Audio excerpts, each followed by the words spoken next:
Okay, hi everybody. At this stage, we need to paint our clock face. You will need to do potentially 2 or 3 coats of paint on this. And you've got to think about what you need to do before you start. So I would tend to, on this situation, get 3 types of brushes. A fairly large brush to cover any of the larger sections of the background, a medium-sized brush for any of the bits that I might be able to get into just to speed it up, and then a very fine brush just to get into really fine little details of the clock face. You're also going to need some, I'm going to use acrylic paint for this. It's really good quality paint that will apply really nicely on this finish, and it's also water based, so it will be able to be cleaned with water at the end. And I'm also going to get like a dryer to speed up the drying process, so that when I've done one section I can dry it, so I have to wait till next lesson for it to dry. I can get onto the next bit faster, or onto the next coat of paint faster. I also tend to have a bit of paper with me so I can clean the brush after I put some water on it. So I need a pot of water, although you can't see it on this picture, but a pot of water is useful. And then obviously you can clean the brush afterwards, and make sure that you don't mix the paints. Okay, so now at this stage, I'm just going to play the video. Now I'm going to start with a white background, and I'm going to use the large brush to start with. Now I have cleaned it, I just need to make sure it's not wet. So I want a dry brush, and I'm going to apply a reasonable amount of paint at this stage. And a little bit of acrylic paint does go a long way, so it should spread out quite well. And it's fairly thick, so you still should need to do at least one more coat after this, but it should apply quite nicely. So again, just spread out the paint across the wood in one direction ideally, but obviously if you can't, you can't. But you just want to make sure it's not too blotchy and there's no big sections. You want to spread it out nice and evenly, so it's a fairly thin coat of paint, and you build up the layers slowly. So a really nice thin coat of paint. Okay, I'm just going to fast forward it on, and you'll see that I'm going right to the very edge, and I'm going across the edge just to make sure all that's filled in. Okay.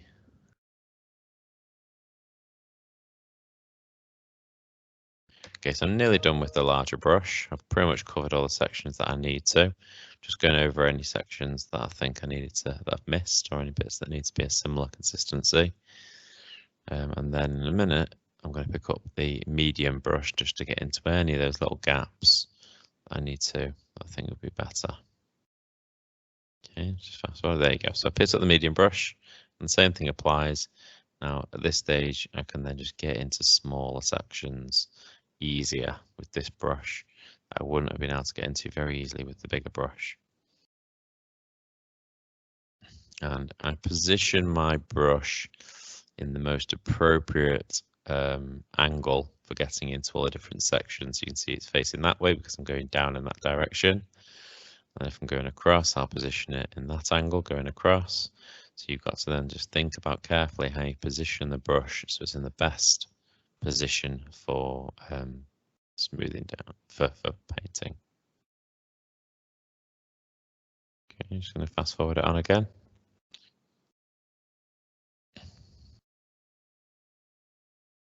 You can see how long this has taken. So just to do the first coat of the white, it's taking me, well, at the moment I'm on 8 minutes, but the whole video on this section is 18, so you do have to take your time. Now I'm onto the smaller brush now. So with this, again, it's vitally important that you position your brush in the correct angle for the section that you're painting.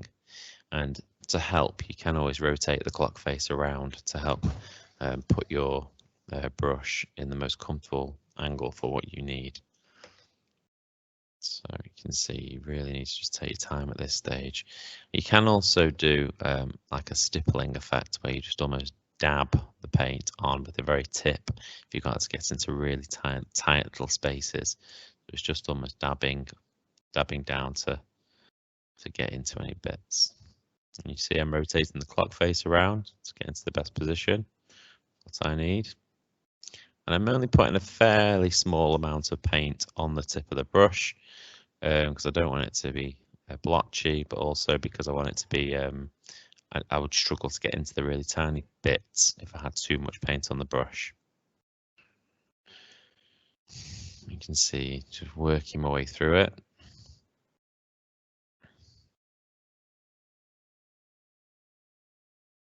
Until all the sections are done. So now I'm onto the numbers now, and again, really slowly working your way around the numbers.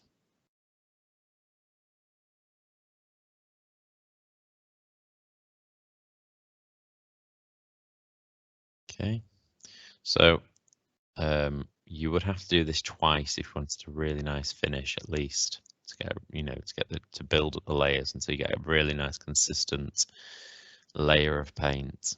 Okay, so after you've finished on that, like I said to you, if you don't want to have to wait for the whole lesson until next lesson before you do another coat, you can just dry it, but make sure you do it at a distance away. Don't do it too close to the clock face, because if you do it too close to the clock face, it will actually burn the paint and it could make it bubble and have an opposite effect, actually just mess up the paintwork. So keep it about 30 centimeters away when you're doing that. Okay.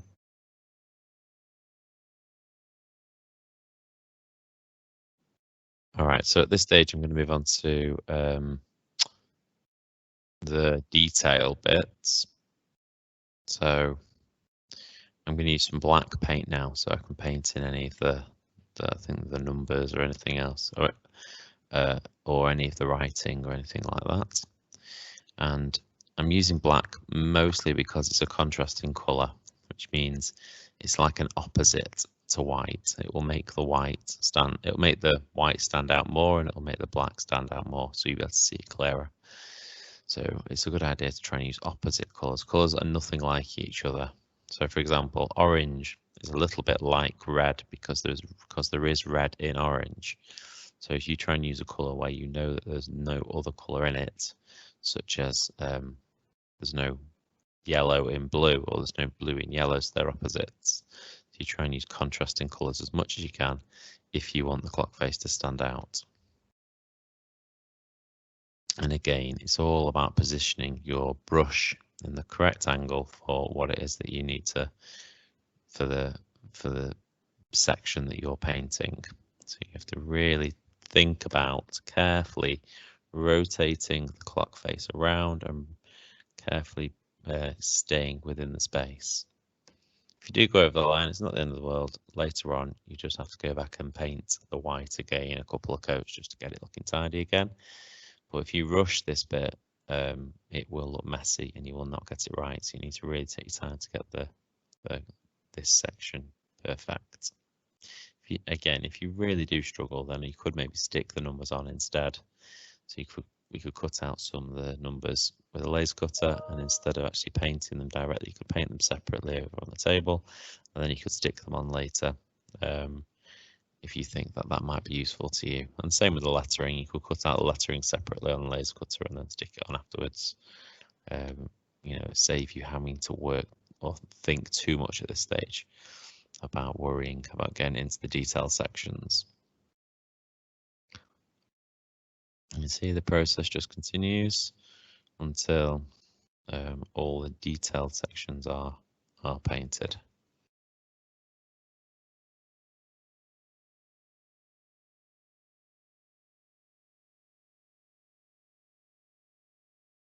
Okay.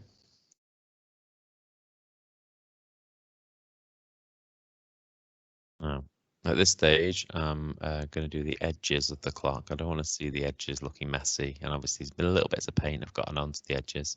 So I'm using a fine brush just to go over any of the edges with whatever colour I want to, and just keep rotating it around until it all looks nice and tidy.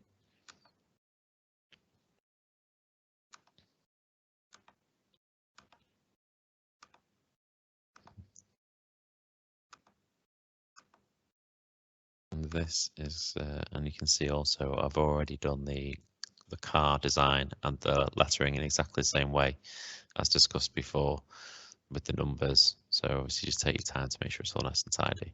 But this section would be one of the later stages where you just make sure all the around the outside was all just a finishing touches. So it gives that final look. You can also paint the back of the clock. So once it's dry, it's because you are going to see the back of the clock in most cases.